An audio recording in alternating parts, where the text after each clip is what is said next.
बिस्मिल्लाहिर्रहमानिर्रहीम। हेलो दोस्तों, मैं हूं इस चैनल का होस्ट और आपका दोस्त ताइफ अली और आप देख रहे हैं हमारा चैनल टेक्निकल ताइफ अली। दोस्तों, आज मैं जिस इंटरेस्टिंग टॉपिक के साथ हाजिर हुआ हूं वो फेसबुक के बारे में है। किसी शख्स ने मुझे मैसेज किया था, मेरा एक फॉलोअर, जिसने कहा था कि सर आप बताइए हमें कि हम अपनी फेसबुक की हिस्ट्री को कैसे क्लियर कर सकते हैं। तो ये इसके बारे में मैं ये बताना चाहूँगा कि हर मोबाइल में उसका अपना हिस्ट्री क्लियर करने का अपना अपना एक तरीका होता है, लेकिन मेरे मोबाइल में जिस तरह है मैं आप लोगों को वो समझाने वाला हूँ, लेकिन उसके बारे में आप लोगों को एक ट्रिक बताने वाला हूँ। लेकिन इससे पहले अगर आप हमारे चैनल पर नए हैं तो प्लीज़ हमारे चैनल को सब्सक्राइब करें, साथ बेल आइकन पर प्रेस करें और ताकि आपको मिले हमारे नोटिफिकेशन यूट्यूब में सबसे पहले। वो ट्रिक ये है कि जहाँ पर वो सर्च बार लिखा होता है ऐसा, वहाँ पर ही उसको रिमूव करने के लिए ऑप्शंस दिए गए होते हैं, लेकिन आप लोगों ने उस पर ध्यान देना होगा।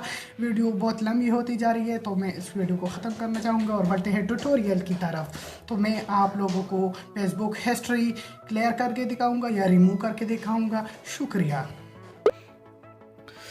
तो दोस्तों, मैं गया हूँ अपने फेसबुक के डैशबोर्ड पर और मैं यहाँ पर सर्च के बटन पर क्लिक करता हूँ। यहाँ पर क्लिक करने के बाद यहाँ पर ये चीज़ें मैंने सर्च किए हैं तो ये मैं यहाँ पर क्लिक कर देता हूँ एडिट पर क्लिक करने के बाद आपको लॉग एक्टिविटी शो हो जाएगी। ये मेरा अपना ही अकाउंट है। यहाँ पर लिखा होगा सर्च क्लियर सर्चेज़।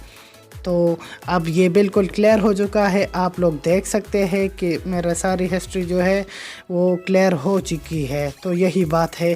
तो ये था वो ट्रिक फेसबुक के बारे में। शुक्रिया।